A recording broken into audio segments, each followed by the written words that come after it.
The night on Kepri 9 never truly ended. It only deepened. Outside the research outpost, the world lay buried under endless ice. The wind moved like a living thing, scraping across frozen rock, howling through metal supports, testing every seal and joint. The temperature had fallen far below what any unprotected human could survive. Even inside the outpost, heaters worked constantly, humming like tired insects, fighting a battle they could never fully win. Elia's ward slept lightly, as he always did on this planet. Years of training said he should be used to it by now, but the cold had a way of slipping into the mind. It crept into dreams, into bones, into thoughts. Sleep came in short pieces, broken by alerts, by memories of Earth's warmth, by the simple awareness that outside these walls waited death. That was why he noticed the change. At first it was only a feeling, a difference in the air. The bed was warmer on one side than it should have been. Elias frowned in his sleep, half awake, his mind trying to explain it away. Maybe a heater surge. Maybe his own body heat shifting under the thin thermal blanket. Then he felt movement, very slow, careful. Something pressed against his side, light but firm, like a person trying not to wake him. His breath caught. His eyes opened. The lights were dimmed to night mode, casting long shadows across the small sleeping chamber. For a moment he thought he was still dreaming. A woman lay beside him, her shape half hidden under the blanket, her face turned toward his chest. Elias froze. She was not human. Her skin shimmered faintly like frost catching starlight. It was pale, almost translucent, with thin lines running beneath the surface that glowed softly blue. Her hair, if it could be called that, flowed like strands of ice, shifting even though the air was still. Her eyes were closed, but he could sense awareness in her, like a presence pressing gently against his thoughts. Before he could move, she leaned closer. Her forehead rested against his shoulder. Her body was cold, far colder than the room, but where she touched him, warmth spread outward as if his heat was being drawn from him. Her lips moved. "I need your warmth," she whispered. The voice was soft, barely more than a breath, yet it echoed in his mind more than his ears. Elias tried to speak, but his throat refused to work.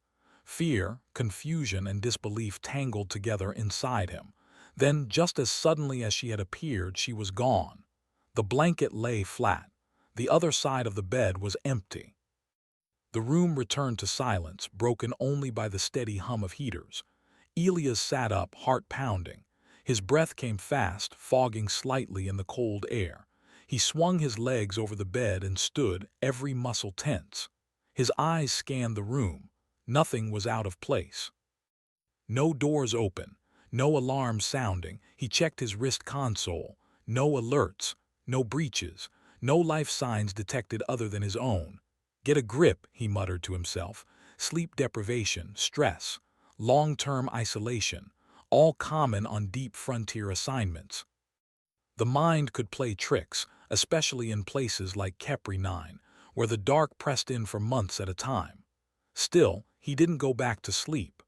When morning came, if it could be called that, with the sky remaining a deep, frozen gray, Elias reviewed the outpost logs.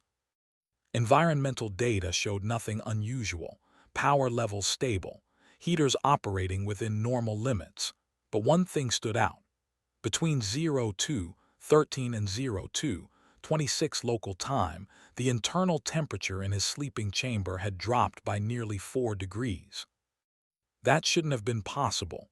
The system flagged it as a minor anomaly already corrected. No cause identified. Elias stared at the data longer than he should have. 4 degrees wasn't dangerous, but it was significant, especially in a sealed room. He spent the day working, checking external sensors and recalibrating thermal regulators. His job as a thermal engineer was to make sure the outpost stayed alive through the planet's brutal winters. He knew heat like other people knew language. Heat flowed, escaped, was stolen by the cold if given even the smallest chance. Yet as he worked, his thoughts kept drifting back to the night, the way she felt, the strange balance of cold and warmth, the whisper, That night he locked his door. It didn't matter, the lock held. The alarm stayed silent. She came anyway. This time he woke faster. He felt her before he saw her, like a shadow of cold slipping across his skin. She lay closer now, her arm resting lightly over his chest, her head tucked under his chin as if she belonged there. He could see her eyes were open. They were not blue as he had imagined, but clear and deep, reflecting light like frozen water under a sun that no longer existed. She watched him without fear. "Who are you?" he whispered. Her head tilted slightly, a motion both curious and careful. "I am failing," she said. "The cold here is too strong. Your kind burns warmly." That choice of words made his stomach twist. Burns warmly, as if warmth itself was a flame. "You can't just come in here," Elias said, though his voice lacked strength. He didn't move away. Some instinct told him that sudden movement might be dangerous, not to him but to her. "I do not harm," she replied. "I balance, I take little, I return what I can." As if to prove it, a wave of warmth flowed through his chest, easing the ache in his joints he hadn't even noticed. His breath slowed. "You're taking my heat," he said. "Yes." The honesty surprised him. Before he could ask more, alarms blared. Red lights flared across the room. Elias swore and reached for his console. The outpost AI spoke in its calm, emotionless tone. "Warning. Unidentified thermal anomaly detected. Source localized to sleeping chamber." The being stiffened. Her glow dimmed. "They will end me," she said quietly. "No," Elias said, faster than he could think. "I won't let them." He didn't know why he said it. Maybe it was the way she said end, not kill, as if she were already slipping away. Maybe it was the simple fact that she hadn't hurt him, hadn't tried to dominate or threaten. She had only asked for warmth. "Hide," he whispered. She hesitated, then her form blurred. Her edges softened, her glow fading until she looked more like a shadow than a solid being. A second later she was gone, leaving behind only a faint chill. Elias opened the door as security drones rolled down the corridor. He forced his face into calm neutrality, showing them his console, blaming a sensor fault, promising recalibration. The drones accepted his explanation. They always did. Humans were still trusted on the frontier. Humans built the systems. Humans fixed what broke. That trust felt heavier now. When night returned, Elias lay awake, staring at the ceiling. He knew she would come again. Part of him feared it. Part of him waited. She arrived quietly, settling beside him with the same careful movements. This time she did not touch him at first. "You risk much," she said. "So do you," he replied. She seemed to consider that. "I am called a Sha," she said at last. "In your language it means to remain." Elias swallowed. "Then you can't just stay hidden," he said. "If you're here, others like you might be too." "Yes," Asha replied. "We sleep beneath the ice. We are fading." Outside, the wind screamed across the frozen world. Inside, two beings from different stars lay side by side, sharing warmth in the darkness. Elias realized something then, something that sent a quiet thrill through his fear. On a planet designed to kill everything that tried to live on it, humanity was not just surviving. It was being sought out. And whatever Asha truly was, she believed that human warmth, human presence, was the difference between extinction and endurance. That thought followed him into the cold hours of the night, as the heaters hummed and the stars burned faintly above the endless ice. The next days passed slowly, measured by the soft hum of machines and the steady drop of temperatures outside the outpost walls. Elias moved through his duties as usual, checking thermal lines, reinforcing insulation, and running endless diagnostics. To anyone watching, he looked the same as he always had, focused, calm, alone. Inside, everything had changed. He felt different, warmer in some ways, colder in others. At night, Asha came quietly. She never startled him now. She appeared like a gentle shadow forming beside him, her shape becoming clear only after she settled. She no longer whispered every time. Sometimes she only listened to his breathing, as if learning its rhythm. When she did speak, her words came slowly, carefully chosen, as though language itself was fragile. Elias learned that she did not sleep the way humans did. She rested, entered a low state of thought, drifting between awareness and stillness. During those times, her body drew heat from him in a steady, controlled way. He could feel it, a gentle pull, not painful but noticeable, like standing near a cold window. "You don't take too much," he said one night, watching the faint blue lines beneath her skin brighten slightly. "I take only what allows me to remain," Asha replied. "Too much would break you. That would be wasteful." The word made him frown. "You don't sound sorry about that." She looked at him, head tilted. "Life values balance. I do not desire harm, but survival does not carry emotion unless learned." "Then why come to me?" Elias asked. "Why not take heat from the machines?" Asha's glow dimmed. "Your machines give sharp heat, violent heat. It fractures us. Your kind gives living warmth. It flows, it adapts." That stayed with him. During the day, Elias began running deeper scans of the planet's subsurface. Officially, it was to check ice stability near the outpost. Unofficially, he was looking for her people. The data came back strange. Beneath kilometers of ice, there were wide, hollow spaces where no cavern should exist. Thermal shadows moved slowly there, faint and weak. Lives fading. One afternoon, the outpost AI interrupted his work. "Elias Ward, report to the command channel." He felt a knot tighten in his chest. He complied, opening the secure link. A holographic image flickered to life, showing Commander Hale from Orbital Command. Her face was sharp, tired, framed by the cold blue light of the station. "We've noticed unusual thermal fluctuations around your outpost," she said without greeting. "Care to explain?" "Minor sensor drift," Elias replied evenly. "The cold here is extreme. I've already corrected the issue." Hale's eyes narrowed. "The fluctuations follow a pattern." "A living pattern." Elias held her gaze. "With respect, Commander, this planet is full of unknown variables. That's why you sent me." There was a long pause, then Hale sighed. "We're sending a science team. Arrival in 5 days." 5 days. After the channel closed, Elias stood still for a long time. 5 days was nothing. If they found Asha, if they found her people, standard protocol would follow.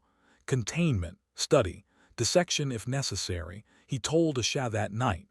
"They will look for us," she said calmly. "For you," Elias corrected, "they'll kill you." "They will try," Asha said. "Your kind fears what it cannot endure." "And you can endure this?" he asked. She gestured faintly, indicating the ice beneath them. "We were born to cold, but this world is dying. The long winter deepens, our numbers shrink." Elias clenched his fists. "Then we have to do something." "What?" she asked. He didn't answer right away. He didn't have one. Over the next days, Elias pushed himself harder than ever before. He rerouted heat flows, designed new algorithms, tested controlled thermal pulses that mimicked human body warmth instead of mechanical output.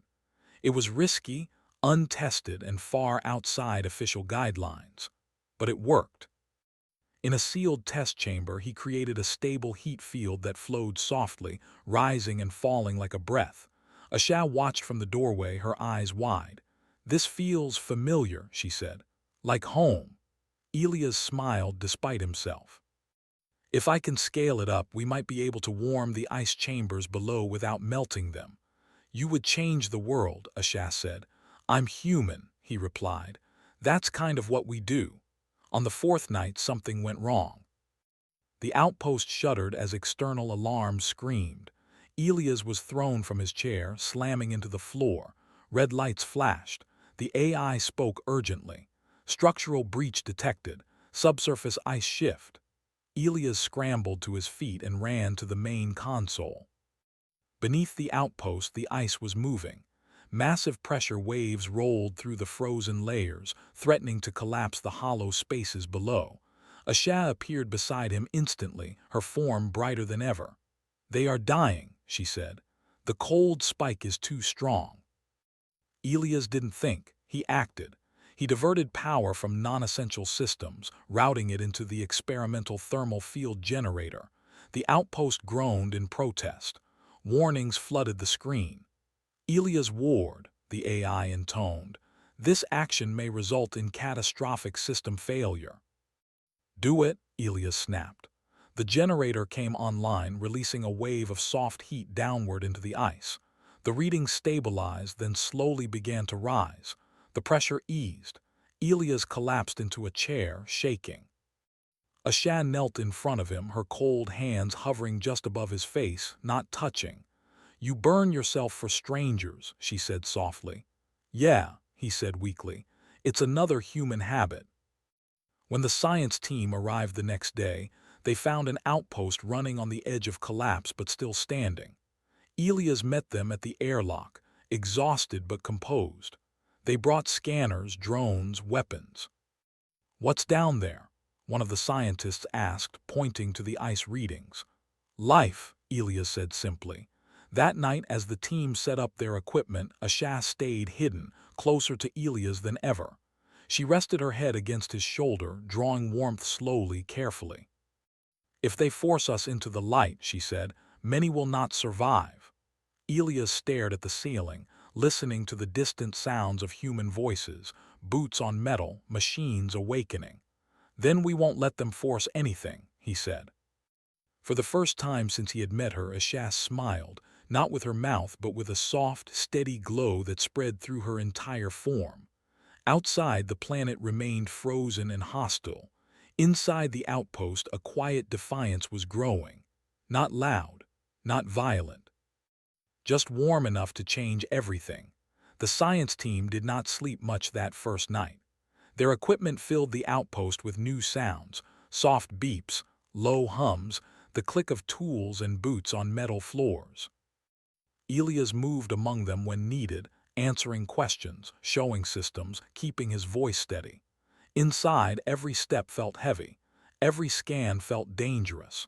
Asha did not appear while others were awake. She stayed hidden, deeper than before, folded into a space Elias could not see but could somehow feel, like a quiet pressure at the edge of his thoughts. When he finally returned to his sleeping chamber, exhausted, she emerged slowly, as if testing the air. They search with hunger, she said, not for survival, for knowledge. That's how humans are, Elias replied softly. Sometimes we forget the difference. She lay beside him, closer than ever. He noticed that her glow was weaker tonight. The lines beneath her skin flickered instead of flowing smoothly. You're losing energy, he said. Yes, she answered. I give more than I take now. Why? He asked. Asha was quiet for a long moment. Because you give without demand, balance shifts. That answer stayed with him long after she slipped back into stillness. The next morning, the team leader, Dr. Kessler, requested full access to Elias' thermal research. Kessler was older, careful, with sharp eyes that missed very little. These heat patterns aren't natural, Kessler said, scrolling through data. They're controlled, almost gentle. Elias shrugged. I was experimenting with safer heating methods. Machines can be too harsh in this environment. Kessler studied him. You didn't report this. I didn't know if it would work, Elias replied. It's still unstable. Kessler nodded slowly but did not look convinced. As the day went on, drones were sent deep into the ice. Their feeds showed vast frozen chambers below, smooth walls shaped by something other than pressure and time. Faint light pulsed within, weak and uneven. The scientists whispered among themselves. This is a civilization, someone said. Or a resource, another replied. That word made Elias turn sharply. They're alive. Kessler glanced at him. You seem very sure. I am, Elias said. That night everything broke. A junior tech overrode a safety limit, pushing a drone too close to one of the thermal shadows. The sudden spike of mechanical heat ripped through the ice chamber like a blade. On the screens, shapes scattered, their faint light flaring and then dimming. Asha screamed. The sound tore through Elias' head, sharp and raw, filled with pain and fear. He dropped to his knees, gasping. Around him, alarms blared as systems reacted to sudden energy feedback. "They are burning us," Ashak cried. "Make it stop." Elias slammed his hand onto the console. "Shut it down. All drones pull back." "What are you doing?" Kessler shouted. "You're killing them," Elias yelled back. Security moved toward him, hands on restraints. Before they could reach him, the outpost shook violently. Ice cracked. The lights flickered. "They are collapsing," Asha said, her voice weak. Elias made a choice. He rerouted power again, but this time he changed the flow completely. Instead of pushing heat outward, he opened the system inward, linking the experimental field directly to the outpost's life support core, tuned to human thermal rhythms. The effect was immediate. The harsh spikes smoothed out, the ice stopped cracking. On the screens, the fading lights below steadied, then slowly brightened. Everyone stared. "What did you just do?" Kessler asked quietly. Elias turned to face them, his hands shaking but his voice clear. "I used us. Human heat patterns, our presence, that's what they need." Silence filled the room. "You exposed them to untested biological influence," Kessler said. "That's a violation of first contact law." "So is killing them," Elias shot back. Kessler looked at the screens again. The readings were stable. No collapse, no deaths. "We need command," Kessler said. Command responded faster than Elias hoped. A hologram filled the room, this time not just Commander Hale but military advisors and corporate representatives. Their faces were hard, unreadable. "You've confirmed sentient life beneath the ice," Hale said. "Good work." "They're not specimens," Elias said. "They're people. People don't hide in ice and steal energy," one advisor replied. "They don't steal," Elias said. "They survive." Hale leaned forward. "Your logs show repeated unauthorized system changes. Explain." Elias took a breath. "Their biology can't handle machine heat. Only human warmth stabilizes them. If we withdraw, they die." "And if we stay?" Hale asked. "Then they live," Elias said. "And this planet becomes something more than a frozen rock." The advisors whispered among themselves. Asha appeared then, not fully, not visibly to human eyes, but enough. Lights dimmed. Sensors spiked gently. A presence filled the room, calm but undeniable. "She is here," Elias said softly, "and she's listening." For the first time, fear crossed Hale's face. Asha's voice entered the systems, translated imperfectly but clearly enough. "We do not seek dominion," she said. "Only balance. You are warmth in a dying dark." One advisor scoffed. "Pretty words." The screens changed.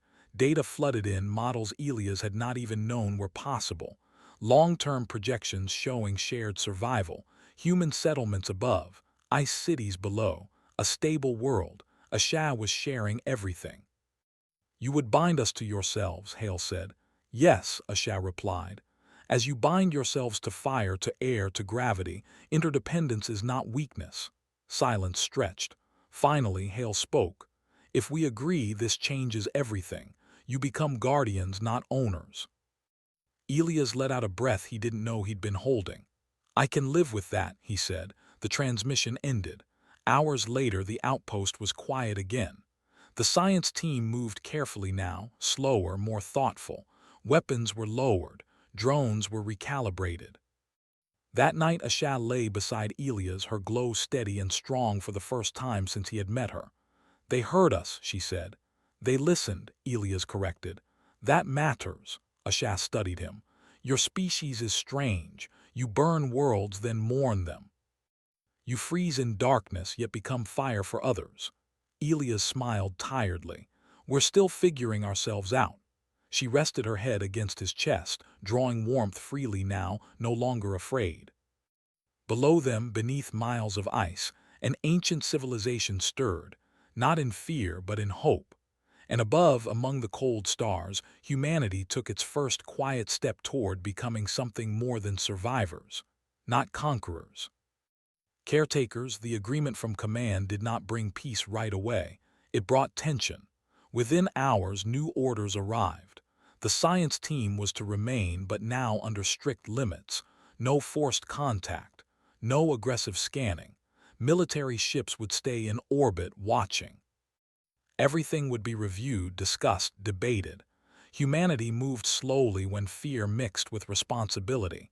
For Elias, the pressure doubled. He was no longer just an engineer on a forgotten outpost. He was the link, the proof. The reason a living world had not been erased by mistake. Asha stayed close, though she appeared less often. Her people were stabilizing, but the effort cost her. Elias could feel it when she drew warmth from him, deeper now, like a long breath taken after near drowning. "They are afraid," Asha said one night, her voice calm but tired. "They always are," Elias replied. "Fear is kind of our first language." "Then why do they hesitate instead of striking?" she asked. Elias thought about that. "Because some of us learned that fear doesn't always mean danger. Sometimes it means responsibility." Below the outpost, the ice cities, Asha's people slowly awakened. Through shared data, Elias saw glimpses of them. Tall, flowing shapes formed of layered crystal and light. They moved carefully, conserving energy, gathering around the soft heat fields Elias maintained. The system could not last forever. The outpost was never designed to support two civilizations.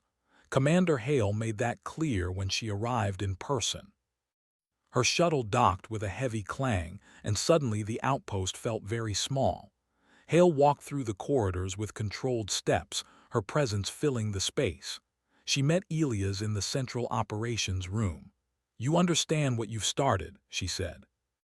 "I understand what would have happened if I hadn't," Elias replied. Hale studied him for a long moment. "We can't turn every human settlement into a life support system." "I'm not asking you to," Elias said. "I'm asking you to let us choose to help."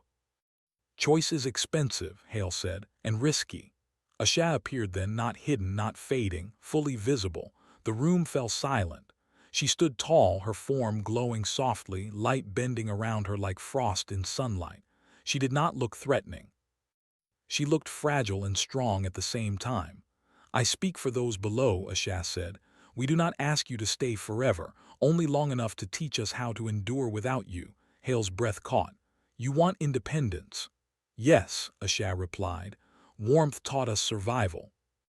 We wish to learn generation." Elias looked at her, surprised. "You never told me that." Asha turned to him. "Because I needed to know if you would still help, even if we did not need you forever." He smiled. "That's very human of you." Planning began immediately. Engineers, human and AI, worked together to design a new system, one that blended human presence, controlled biological warmth, and planetary stability. The idea was bold and dangerous. Human volunteers would rotate through surface stations, their natural heat patterns integrated into planetary regulators. Not forced, never forced. The program name spread quickly through the fleet. The warmth accord. Not everyone approved. Protests flared in distant colonies. Some claimed humanity was giving too much. Others said the ice beings were manipulating them. Fear spoke loudly across the networks. Then the accident happened. A supply ship miscalculated re-entry. It crashed miles from the outpost, tearing through ice and sending shockwaves through the underground chambers. The heat from the explosion was violent, uncontrolled. Asha screamed again. This time, Elias felt it not just in his mind, but in his body. He dropped to his knees as pain surged through him like freezing fire in his veins. "They are breaking," Asha cried. "Too much, too fast." Hale acted instantly. "All ships power down. Elias, can you stabilize it?" "I'll try," Elias gasped. He ran to the core, hands shaking, mind racing. The system he had built was never meant for this level of stress. If it failed, the ice cities would shatter. If he pushed too hard, the outpost would collapse. Asha followed him, her glow flickering wildly. "Use me," she said suddenly. Elias froze. "What?" "I can channel," Asha said. "Our kind can shape flow, but it will cost me." "No," Elias said firmly. "I won't burn you out." Asha stepped closer.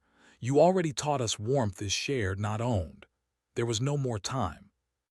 Elias linked the systems. Human thermal rhythms, planetary flow, Ashaz control. The surge hit like a wave. Elias screamed as heat and cold tore through him at once. His vision blurred. He felt himself falling, felt hands, cold, steady, holding him in place. The ice below screamed too, then settled. Slowly the reading stabilized. The outpost lights dimmed, then returned. Alarms faded into silence. Elias collapsed. When he woke, he was in the medical bay. Hale stood nearby. Ashas sat at his side, her glow faint but steady. "You almost died," Hale said quietly. Elias swallowed. "But I didn't." "No," Hale agreed. "And neither did they." She looked at Ashah. "Your people saved us too." Ashah inclined her head. "Survival is mutual now." The crash changed everything. Public opinion shifted when footage spread, humans nearly dying to save a species that could not survive alone. The protests softened. Volunteers stepped forward. Scientists argued less. Fear gave way to something unfamiliar: pride. Not pride in power, pride in restraint. Months passed. The ice cities grew stronger. New structures formed, designed to hold and recycle warmth naturally. Human stations became schools, not shelters. Ashaz people learned faster than anyone expected. One night, Elias stood at the viewport watching faint lights glow beneath the ice. Ashad joined him. "We will not need you forever," she said again. Elias nodded. "I know." "You seem sad," she observed. He smiled softly. "A little. Humans get attached." Ashad placed a hand over his heart, feeling the steady warmth there. "Then know this. Even when we no longer need your heat, we will remember who taught us how to endure winter." Elias looked at the frozen world, no longer empty, no longer silent. Humanity had come to conquer cold. Instead, it had learned how to share warmth, and in doing so, it had changed not just one planet, but itself. Years passed on Kepri 9, but the planet no longer felt frozen in time. The long night still ruled the sky, the stars still burned cold and distant, and the wind still screamed across the ice plains. Yet beneath the surface, life moved with purpose. The ice cities glowed steadily now, no longer faint or flickering. They pulsed with calm strength, shaped by patience, learning, and shared survival. Human stations dotted the surface like quiet guardians. They were no longer emergency shelters or research outposts. They were bridges. Elias Ward was older now. Lines had formed around his eyes, earned through years of strain, fear, and hope. His hair had begun to gray, but his movements were steady, practiced. He still worked with heat systems, though much of his role had changed. He taught now more than he repaired. Asha stood beside him at the main viewport, her form clear and radiant. She no longer shimmered weakly. Her light was stable, controlled, her presence strong enough that she could remain for long periods without drawing from Elias or any other human.